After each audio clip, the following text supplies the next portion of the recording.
नमस्कार विद्यार्थी मित्रांनो, मी संदेश. नौकर भरती या यूट्यूब चॅनलमध्ये आपल्या सगळ्यांचं पुन्हा एकदा स्वागत करतो. SBI state bank of India यांच्या अंतर्गत ज्युनियर लिपिक, ज्युनियर असोसिएट्स, कस्टमर सपोर्ट आणि सेल्स या पदासाठीची जाहिरात जाहीर करण्यात आलेली आहे. यासाठी ऑनलाईन अर्ज प्रक्रिया सुरू झालेली आहे. IBPSद्वारे ही भरती परीक्षा घेण्यात येणार असून यासाठी पाहू शकता शेवटची तारीख आहे अर्ज करण्याची 7 जानेवारी 2025. तर या भरती प्रक्रियेअंतर्गत जे अर्ज करणारे उमेदवार आहेत यांच्यासाठी सिलेबस आणि एक्झाम पॅटर्न कसा आहे, आजच्या या व्हिडिओमध्ये डिटेलमध्ये जाणून घेऊयात की SBI क्लर्कसाठी, SBI लिपिक पदासाठी तो सिलेबस आहे आणि एक्झाम पॅटर्न कशा पद्धतीचं असतं, म्हणजे कशा पद्धतीने जी परीक्षा आहे घेतली जाते. तर पाहूयात की SBI क्लर्क यामध्ये 2 विभाग असतात. SBI क्लर्क या पदासाठी पूर्व परीक्षा आणि मुख्य परीक्षा ह्या 2 स्टेजमध्ये ही परीक्षा घेतली जाते. यामध्ये पहिला जो स्टेज आहे पूर्व परीक्षा सिलेबस पाहूयात. SBI clerk prelims exam pattern 2024 साठीचा SBI लिपिक प्रिलिम्सचा परीक्षेचा पॅटर्न आहे. तर प्रिलिमिनरी एक्झामिनेशन यामध्ये ऑब्जेक्टिव्ह टेस्ट असते 100 गुणांची टेस्ट असते. यामध्ये कंडक्टेड ऑनलाईन CBT पद्धतीची. यामध्ये 1 तासाचा वेळ देण्यात येतो. यामध्ये 3 सेक्शन असतात 100 गुणांच्या परीक्षेमध्ये. SBI क्लर्क प्रिलिम्स परीक्षेत एकूण 3 विभाग आहेत आणि या 3 विभागामध्ये एकूण 100 गुणांचे 100 प्रश्न आहेत. परीक्षेचा कालावधी असतो 1 तासाचा. महत्त्वाचं म्हणजे प्रिलिम्सच्या परीक्षेत निगेटिव्ह मार्किंग असते. प्रत्येक चुकीच्या उत्तरासाठी 0.25 इतके गुण वजा केले जातात. म्हणजे एक उत्तर तुमचं चुकलंय तर 0.25 गुण तुमचे मायनस केले जातात. Negative marking. यामध्ये सर्व विभागांसाठी स्वतंत्र वेळ असते. म्हणजेच ग्रुप लेव्हल टायमर पद्धतीने. त्याचबरोबर या परीक्षेसाठी कोणताही विभागीय कट ऑफ नसतो. यामध्ये तुमचे जे मार्क्स आहेत, तुमचं जे सिलेक्शन आहे म्हणजेच पुढच्या स्टेपसाठी जे क्वालिफाइंग मार्क्स आहेत, ते तुम्हाला जर मिळाले, तर क्वालिफाइंग मार्क्स मिळाल्यानंतर तुम्ही पुढच्या मुख्य परीक्षेसाठी पात्र ठरतात. म्हणजे या परीक्षेच्या फक्त क्वालिफाइंगसाठी असते पूर्व परीक्षा. या परीक्षेसाठी पात्र झाल्यानंतर उमेदवार मुख्य परीक्षेला बसण्यास पात्र ठरतात. म्हणजे कट ऑफ नसते. जे क्वालिफाइंग मार्क्स आहेत, गुण आहेत तुम्हाला मिळालेत पूर्व परीक्षेमध्ये, तर तुम्ही मुख्य परीक्षा देऊ शकता. SBI क्लर्क परीक्षेचा जो अभ्यासक्रम आहे, हा खूप मोठा आहे पाहू शकता. अंतिम निवड होण्यासाठी तुम्हाला खूप सराव आणि अचूकता आवश्यक आहे. सगळ्यात कठीण परीक्षा असते, IBPSद्वारे घेण्यात येते. तर सराव जो आहे जास्त करणं आवश्यक आहे. कारण सिलेबससुद्धा तितकाच मोठा असतो. विशिष्ट प्रश्न सोडवण्यासाठी लागणाऱ्या वेळेचे विश्लेषण करून विद्यार्थ्यांना प्रश्न सोडवणे आवश्यक आहे. तर पाहू शकता तुम्ही परीक्षेची तयारी करताय, यामध्ये जे गणितावरचे प्रश्न आहेत, अंकगणित, बुद्धिमत्ता यासाठी खूप वेळ लागतो. या पद्धतीने तुम्ही टाईम लावून सराव करणे आवश्यक आहे. या पद्धतीने सराव करणं आवश्यक आहे. जास्तीत जास्त सराव जो आहे प्रश्नांचा करणं आवश्यक असतं. म्हणजे कमी वेळामध्ये जास्त प्रश्न कसे सोडवता येतील, या पद्धतीने टाईम मॅनेजमेंट करून सराव करणं आवश्यक असतं. तर पाहूयात सिलेबस कसा आहे या परीक्षेसाठीचा. SBI क्लर्क लिपिक पदासाठी पूर्व परीक्षा जी आहे, या पूर्व परीक्षेचा एक्झाम पॅटर्न. तर यामध्ये पाहू शकता एक्झाम पॅटर्न कसा आहे. सेक्शननुसार 3 सेक्शन, 3 विभाग आहेत. रिझनिंग ॲबिलिटी आहे, न्यूमेरिकल ॲबिलिटी आणि इंग्लिश लँग्वेज. रिझनिंग म्हणजे बुद्धिमत्ता, न्यूमेरिकल म्हणजे अंकगणित आणि इंग्लिश 3 सेक्शन आहेत. पहिल्या सेक्शनमध्ये पाहू शकता रिझनिंगमध्ये एकूण 35 प्रश्न आणि 35 गुण असतात. यासाठी फक्त 20 मिनिटांचा वेळ असतो. 20 मिनिटांमध्ये तुम्हाला 35 प्रश्न सोडवायचे आहेत, ते पण रिझनिंगचे. यासाठी खूप वेळ लागतो. या पद्धतीने तुम्हाला तयारी करताना जे आहे कमी वेळेमध्ये जास्त प्रश्न कसे पटकन सोडवता येतील, ट्रिक्स वापरून हे याची तयारी करणं आवश्यक आहे. न्यूमेरिकल ॲबिलिटीसुद्धा 35 प्रश्न आहेत आणि 35 गुण, एकूण 20 मिनिटाचा वेळ यासाठी असतो. तिसरा सेक्शन पाहूयात इंग्लिश लँग्वेज. इंग्लिश लँग्वेजमध्ये एकूण 30 प्रश्न आणि 30 गुण, 20 मिनिटांचा वेळ असतो. तर 20 मिनिटांमध्ये पाहू शकता हे जे महत्त्वाचा सेक्शन आहे 35-35 70 प्रश्न आणि 70 गुण, यासाठी तुम्हाला चांगल्या पद्धतीने तयारी करणं आवश्यक आहे. पूर्व परीक्षा जर तुम्हाला क्लिअर करायची असेल तर रिझनिंग ॲबिलिटी आणि न्यूमेरिकल ॲबिलिटी, अंकगणित आणि बुद्धिमत्ता चांगल्या पद्धतीने प्रॅक्टिस जेवढी शक्य होईल तेवढी जास्त सराव करणं आवश्यक आहे. तर असा पॅटर्न आहे पूर्व परीक्षेचा. 100 प्रश्न आणि 100 गुण, एकूण 1 तासाचा वेळ असतो यासाठी. यानंतर अभ्यासक्रम कसा आहे, एस-बी-ए क्लर्क सिलेबस जो आहे, पूर्व परीक्षेचा अभ्यासक्रम कसा आहे पाहूयात. तर यामध्ये 3 विभाग आहेत. पहिल्या विभागामध्ये इंग्लिश लँग्वेज. इंग्लिश लँग्वेजमध्ये ग्रामर आहे, व्याकरण. तर काय-काय विचारलं जातं पाहूयात. सेंटेन्स रिअरेंजमेंट आहे, para jumbles. Fill in the blanks टाइपमध्ये हा प्रश्न विचारले जातात. सेंटेन्स रिअरेंजमेंट म्हणजे म्हणजे एक वाक्य दिलेलं असतं आणि त्या पद्धतीने त्याची जी अरेंजमेंट आहे ती करायची आहे. 1, 2, 3 या पद्धतीने. पहिलं वाक्य कोणतं आहे, दुसरं वाक्य. यामध्ये पारा जंबल्स असतात, फिल इन द ब्लँक्स असतात. फ्रेजेस अँड इडियॉम्स आहे, म्हणी आणि त्यांचा अर्थ. यामध्ये बेसिक इंग्लिश ग्रामर आहे. Topics will be covered in the prepositions. Tenses आहेत, सब्जेक्ट वर्ब आहे, ॲग्रीमेंट्स आहेत, पार्ट्स ऑफ स्पीच, आर्टिकल्स, उपपदे इत्यादीवरचे प्रश्न असतात. क्लॉज टेस्टमध्ये एरर स्पॉटिंग आहे. म्हणजे याच्यामध्ये चूक जी आहे, ती चूक शोधायची असते. स्पेलिंग करेक्शन आहे, स्पेल चेक्स. रीडिंग कम्पेन्सेशन आहे. पारा म्हणजे जो पॅसेज आहे, तो पॅसेज वाचून पॅसेजवरची, उतार्यावरची प्रश्न, असा सुद्धा प्रश्न असतो. सेंटेन्स कंप्लिटेशन, व्होकॅब्युलरी, समानार्थी आणि विरुद्धार्थी शब्द हे सुद्धा विचारले जातात. यानंतर न्यूमेरिकल एबिलिटी जो अंकगणित आहे, त्या अंकगणितमध्ये काय-काय असतं? तर बँकिंगची परीक्षा आहे, म्हणजेच अंकगणित सगळ्यात महत्त्वाचा विषय असतो. सिम्प्लिफिकेशन आहे, म्हणजेच सरळीकरण आहे. सरळ रूप द्या. याच्यामध्ये प्रमोशन आहे, कॉम्बिनेशनसुद्धा विचारलं जातं. क्वाड्रॅटिक इक्वेशन्स आहेत, ॲव्हरेज येतं. डेटा इंटरप्रिटेशन्स आहे, म्हणजेच टेबल विचारला जातो. पाय चार्टसुद्धा असू शकतो. बार ग्राफ्स, लाईन ग्राफ्स. तर ह्यामध्ये खूप वेळ जातो. त्यासाठी चांगल्या पद्धतीने तयारी करणं आवश्यक आहे. मिक्सचर्स अँड अलिगेशन्स आहे. आता या परीक्षेची तयारी करताना महत्त्वाचं म्हणजे तुम्ही रिझनिंग करताय, न्यूमेरिकल एबिलिटी करताय किंवा इंग्लिश लँग्वेज करताय. तर न्यूमेरिकल एबिलिटी आणि रिझनिंगची तयारी इंग्लिशमध्ये चांगल्या पद्धतीने करणं आवश्यक आहे. दुसरा जो मराठी म्हणजे माध्यम आहे, तर मराठी माध्यमचा विचार न करता इंग्लिश माध्यमनी हे जे सगळं न्यूमेरिकल एबिलिटी आहे आणि रिझनिंगची तयारी आहे, हे करणं आवश्यक आहे. यानंतर प्रोबॅबिलिटी आहे, पर्सेंटेज शेकडा आहे, नंबर सिस्टम अंकगणितामधला नंबर सिस्टम आहे. म्हणजे एक सोडलेला जो नंबर आहे, तो कोणता आहे, तो ओळखायचा आहे. असा प्रश्नसुद्धा यामध्ये असतो. पाइप्स अँड सिस्टम्स आहेत. रेशो अँड प्रपोर्शन्स, मेन्शुरेशन आहे. Time distance, time speed and distance, काळ, वेग आणि चाल आहे, यावरचे प्रश्न असतात.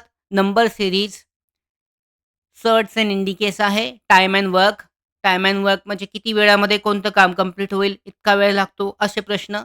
सरळ व्याज आहे आणि कंपाऊंड व्याज, simple and compound interest. Profit and loss, नफा तोटा, यावरचे प्रश्न. आता तिसरं सेक्शन रिझनिंग. रिझनिंगचा सिलेबस कसा आहे पाहूयात. रिझनिंगमध्ये सीरीज असते, ब्लड रिलेशन्स म्हणजे नातेसंबंधसुद्धा विचारले जातात. कोडिंग आणि डिकोडिंग आहे. डायरेक्शन आणि डिस्टन्स म्हणजे पूर्व दिशेला चालत गेल्यानंतर जी पश्चिम दिशा आहे किंवा अशा पद्धतीचे प्रश्न असतात. कोणत्या दिशेला कोणती दिशा असेल, असे प्रश्न असतात. यामध्ये जास्त वेळ जातो. त्यामुळे प्रत्येक सेक्शनचा, प्रत्येक टॉपिकचा तुम्हाला चांगल्या पद्धतीने जेवढ्या लवकर सोडवता येईल, अशा पद्धतीने तयारी करणं आवश्यक आहे. यामध्ये कोडेड इनइक्वॅलिटीज आहे. डेटा सफिशियन्सी आहे. पझल, यामध्ये सायलॉजिस्म आहे. क्लासिफिकेशन, ऑर्डर अँड रँकिंग म्हणजेच बैठक व्यवस्था असते. यामध्ये असर्शन आहे, रिझनिंग आहे. सर्क्युलर लाईनिंग, सिटिंग अरेंजमेंट इथे पाहू शकता. बैठक व्यवस्था. इथे रँकिंग आहे. पहिल्या नंबरच्या रांगेमध्ये म्हणजे रांगेचे जे प्रश्न असतात, यावरचे प्रश्न आहेत. अॅनालॉजी, स्टेटमेंट अँड ॲसम्पशन यावरचे प्रश्न. असा झाला हा रिझनिंगचा सिलेबस. तर ही पूर्वपरीक्षा झाली, अशा पद्धतीने आहे. आता पूर्वपरीक्षेमध्ये जे क्वालिफाईंग मार्क्स आहेत 100 गुणांपैकी तुम्ही क्वालिफाईंग मार्क्स मिळवले, तर क्वालिफाईंग मार्क्स मिळवल्यानंतर तुम्ही मुख्य परीक्षेसाठी पात्र ठरता. तर याची यादी लावली जाते आणि यादी तयार केल्यानंतर जे मुख्य परीक्षा असते, त्या मुख्य परीक्षेची तारीख जाहीर करून ही परीक्षा घेतली जाते. आता एस-बी-आय क्लर्क भरतीसाठी मेन्सचा जो परीक्षा स्वरूप आहे, एक्झाम पॅटर्न कसा आहे पाहू शकता. पूर्वपरीक्षा पास झाल्यानंतर मुख्य परीक्षेची तयारी करण्यासाठीचा एक्झाम पॅटर्न आहे यामध्ये. यामध्ये जास्त सेक्शन आहेत. एकूण 4 विभाग आहेत. यामध्ये पाहू शकता. रिझनिंग अँड एबिलिटी आहे. त्यामध्ये कॉम्प्युटर ॲप्टिट्यूड आहे. यानंतर जनरल इंग्लिश आहे. क्वांटिटिव्ह ॲप्टिट्यूड आहे. आणि जनरल फायनान्शियल अवेअरनेस हा तांत्रिक जो सेक्शन आहे, हा विचारला जातो मुख्य परीक्षेमध्ये. तो 4था सेक्शन जो नवीन ॲड होतो, जनरल फायनान्शियल अवेअरनेस आणि जनरल इंग्लिश आहे. तर रिझनिंग एबिलिटी आणि कॉम्प्युटर ॲप्टिट्यूडमध्ये रिझनिंग म्हणजे बुद्धिमत्ता आणि संगणकावर आधारित प्रश्न 50 प्रश्न आणि यामध्ये 60 मार्क्स असतात जास्तीत जास्त. यासाठी जो स्वतंत्र वेळ आहे 45 मिनिटांचा वेळ असतो. जनरल इंग्लिशमध्ये पाहू शकता 40 प्रश्न आणि 40 गुण असतात. 35 मिनिटांचा वेळ असतो. क्वांटिटी ॲप्टिट्यूड यासाठी पाहू शकता अंकगणितासाठी 50 प्रश्न, 50 गुण आणि 45 मिनिटांचा वेळ असतो. जनरल फायनान्शियल अवेअरनेसमध्ये जे बँकिंग सिस्टममधले जे प्रश्न आहेत, म्हणजे बँकिंगमधले चालू घडामोडीसुद्धा यामध्ये विचारले जातात. बँकिंग संदर्भातले प्रश्न असतात. 50 प्रश्न, 50 गुण, 35 मिनिटांचा वेळ असतो. असे एकूण 190 प्रश्न टोटल 200 गुण असतील आणि 2 तास 40 मिनिटांचा वेळ जो आहे, हा मुख्य परीक्षेसाठी असेल. सी बेस्ड परीक्षा असणार आहे ही. तर अशा पद्धतीने हा मुख्य परीक्षेचा जो पॅटर्न आहे, तो पॅटर्न असतो. आता सिलेबस कसा आहे, एस-बी-आय क्लर्क मुख्य परीक्षेसाठीचा जो सिलेबस आहे, अभ्यासक्रम कसा आहे पाहूयात. तर यामध्ये पाहू शकता एक सेक्शन जास्त आहे, तर डिटेलमध्ये पाहणं आवश्यक आहे. कशा पद्धतीचा सिलेबस आहे. रिझनिंगची तयारी तुम्ही अगोदरच केलेली आहे पूर्व परीक्षेसाठी. इंग्लिशची केली आहे. त्याचबरोबर याच्यामध्ये न्यूमेरिकल एबिलिटीज सुद्धा तुम्ही केली आहे अंकगणिताची. तर ह्या तिन्ही सेक्शनचा तुम्हाला इथे फायदा होतो. ॲड काय होतं याच्यामध्ये पाहूयात. रिझनिंग एबिलिटीमध्ये पझल्स आणि सिटिंग अरेंजमेंट आहेत. मशीन इनपुट आउटपुट विचारलं जातं. ब्लड रिलेशन नातेसंबंध, सायलॉजिस्म आहे. Direction and distance, alpha numeric series, coding आणि डिकोडिंग. यानंतर ऑर्डर आणि रँकिंग आहे. इनइक्वालिटीज आहे. Data sufficiency, statement and conclusion. एखादा स्टेटमेंट दिलेलं आहे, त्याचं कन्क्लुजन या पद्धतीचा प्रश्न असतो. स्टेटमेंट ॲसम्प्शन आहे. कोर्स ऑफ ॲक्शन आहे. कोज अँड इफेक्ट आहे. स्टेटमेंट अँड इंटरफेन्स आहे. तर पाहू शकता पूर्व परीक्षेपेक्षा मुख्य परीक्षेचा जो रिझनिंगचा सिलेबस आहे, थोडासा वेगळा आहे. तर या पद्धतीने जे महत्त्वाचे टॉपिक आहेत, ते तुम्हाला स्वतंत्रपणे तयारी करणं आवश्यक आहे. कॉम्प्युटर ॲप्टिट्यूड यामध्ये काय-काय आहे? हिस्ट्री, जनरेशन ऑफ कम्प्युटर्स यामध्ये कम्प्युटरचा जो इतिहास आहे, संगणकाचा इतिहास, त्याचबरोबर कम्प्युटरचे वेगवेगळे जे जनरेशन आहेत, यावरचे प्रश्न. Introduction to computer organization, computer memory, hardware आणि इनपुट आउटपुट डिव्हाइसेस आहेत याबद्दलचे प्रश्न. कम्प्युटरच्या सॉफ्टवेअर संबंधितले प्रश्न. कम्प्युटरच्या वेगवेगळ्या ज्या भाषा आहेत, कम्प्युटर लँग्वेज या संदर्भातले प्रश्न. यानंतर ऑपरेटिंग सिस्टम आहे कम्प्युटरची, computer network system, internet, MS office, shortcut keys, basic of DBMS म्हणजेच डेटाबेस मॅनेजमेंट सिस्टीम जे आहे, ही महत्त्वाची असते बँकिंग सिस्टममध्ये. त्यामुळे यावरचे प्रश्नसुद्धा विचारले जातात डी-बी-एम-एस संदर्भातले. आता नंबर सिस्टीम अँड कन्व्हर्सेशन्स आहे, यावरचे प्रश्न असतात. कम्प्युटर नेटवर्क आणि सिक्युरिटी यावर सुद्धा कम्प्युटर ॲप्टिट्यूडमध्ये प्रश्न विचारले जातात. पुढचा टॉपिक सेक्शन आहे क्वांटिटिव्ह ॲप्टिट्यूड म्हणजेच अंकगणित. यावर पाहू शकता चेंज झाला असला जरी टॉपिक तरी ठरलेलं जे आहे यामध्ये सेक्शन आहेत. जे सिलेबस आहे त्यानुसार डेटा इंटरप्रिटेशन आहे. यामध्ये बार असतात, लाईन आहे, टॅब्युलर, पाय आहे, पाय चार्ट, रडार आहे, कॅसलेट. 1 प्रश्न 1 ते 2 प्रश्न यावर ठरलेलेच असतात. क्वाड्रॅटिक इक्वेशन्स आहेत. यानंतर इनइक्वालिटीज, क्वांटिटी 1 आणि क्वांटिटी 2 यावरचे प्रश्न. Missing number series, wrong series आहे. सिम्प्लिफिकेशन, सरळीकरण करणे, अप्रॉक्सिमेशन आहे. यानंतर प्रॉफिट अँड लॉस आहे. Simple and compound interest, problems on ages and partnership म्हणजे पार्टनरशिपचे जे ॲक्ट असतात, पार्टनरशिपचे उदाहरणं यावरचे प्रश्न. टाईम अँड वर्क आहे. Speed and distance and time आहे. मेन्शुरेशन, प्रोबॅबिलिटी, प्रमोशन अँड कॉम्बिनेशनवरचे प्रश्न. मिक्सचर अँड अलिगेशन आहे. Average, ratio and proportions, boat and stream यावरती सुद्धा एक प्रश्न विचारला जातो. Pipe and systems, data sufficiency. कधी-कधी वेन डायग्रामसुद्धा विचारला जातो. यामध्ये वेन डायग्रामसुद्धा येऊ शकतो. हा यात ॲड नाही आहे. वेन डायग्रामसुद्धा यामध्ये येऊ शकतो. यानंतर इंग्लिश लँग्वेजमध्ये काय-काय आहे? इंग्लिश लँग्वेजमध्ये पाहू शकता महत्त्वाचा जे पहिल्यांदा जो टॉपिक आपण केलाय, त्याच पद्धतीने थोडे जास्त काठिण्य पातळीचे प्रश्न मुख्य परीक्षेमध्ये विचारले जातात. यामध्ये रीडिंग कम्प्रेसेशन आहे, उतार्यावरचे प्रश्न, फिलर्स आहेत, म्हणजेच रिकाम्या जागा भरायचा प्रश्न, म्हणजे यामध्ये आर्टिकल असतात पदे, जो एक्झॅक्ट सेंटेन्स शब्द जो आहे काय वापरला जाईल यावरचा प्रश्न. न्यू पॅटर्नमध्ये क्लॉज टेस्ट असते, phrase replacement, odd sentence out cum para jumbles आहेत. यानंतर म्हणजे सेंटेन्स दिलेले आहेत 1, 2, 3, 4 त्यात चुकीचं जे सेंटेन्स आहे ते काढायचं असतं. Odd sentence out.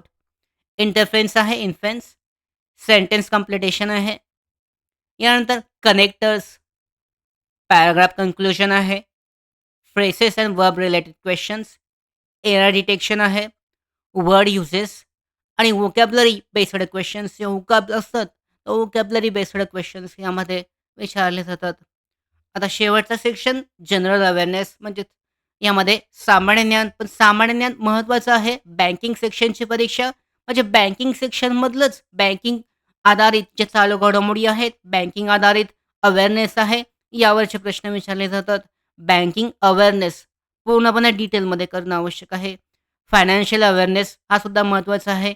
म्हणजे चालू जो अर्थसंकल्प आहे, यावरचे प्रश्नसुद्धा यामध्ये विचारले जाऊ शकतात. असे प्रश्न असतात. आर-बी-आयच्या ज्या नीती आहेत, त्या नीतींवरचे प्रश्न यामध्ये विचारले जातात. एस-बी-आयच्या योजना, एस-बी-आयच्या जे नीती आहेत, एस-बी-आयचा दर आहेत, कोणकोणते दर आहेत, इंडेक्स आहेत, यावरचे प्रश्न. चालू घडामोडीसुद्धा बँकिंग सेक्शनमधल्या जास्त असतात. बँकिंग सेक्शनमधलं स्टॅटिक अवेअरनेस म्हणजे कोणत्या नंबरला किती नंबरची बँक आहे, यावरचे प्रश्न. या अशा पद्धतीचे प्रश्न यामध्ये स्टॅटिक अवेअरनेसमध्ये येतात. यानंतर गव्हर्नमेंट स्कीम्स आणि पॉलिसीज आहेत. म्हणजे राज्य सरकारकडून, केंद्र सरकारकडून जारी करण्यात आलेल्या ज्या योजना आहेत, त्याचबरोबर विविध ज्या पॉलिसी आहेत, जे बँकिंग सेक्टरवर इफेक्ट करतात, याबद्दलचे प्रश्न. अवॉर्ड्स आहेत, म्हणजे वेगवेगळे अवॉर्ड्स जे मिळालेले आहेत. बुक्स ऑन ऑथर्स, कमिटीज, वेगवेगळ्या ज्या कमिटी स्थापन करण्यात आलेल्या आहेत, या कमिटी संदर्भातले प्रश्न. नॅशनल अफेअर्स आहेत, इंटरनॅशनल अफेअर्स, स्पोर्ट्स आहेत, खेळासंबंधातले प्रश्न, डिफेन्स न्यूज आहे. तर अशा पद्धतीने पूर्ण डिटेल जो आहे, सिलेबस जो आहे एस-बी-आयसाठीचा, एस-बी-आय क्लर्कसाठी जो पूर्व परीक्षेचा आणि मुख्य परीक्षेचा पॅटर्न असतो, अशा पद्धतीने जी तयारी आहे करणं आवश्यक आहे. एस-बी-आयच्या या परीक्षेसाठीचा सिलेबस आणि एक्झाम पॅटर्न. ही भरती परीक्षा जी आहे, लवकरच याची तारीख जी आहे जाहीर केली जाईल. सध्या ऑनलाईन अर्ज प्रक्रिया सुरू असून IBPSद्वारे ही भरती परीक्षा घेण्यात येणार आहे. पॅटर्ननुसार तुम्ही डिटेलमध्ये चेक करू शकता. याची PDF लिंक आहे डिस्क्रिप्शन बॉक्समध्ये, चेक केली जाऊ शकते. तसेच या भरती संदर्भातल्या महत्त्वाच्या अपडेट्स मिळवण्यासाठीच नोकर भरतीच्या यूट्यूब चॅनलला सबस्क्राईब करा.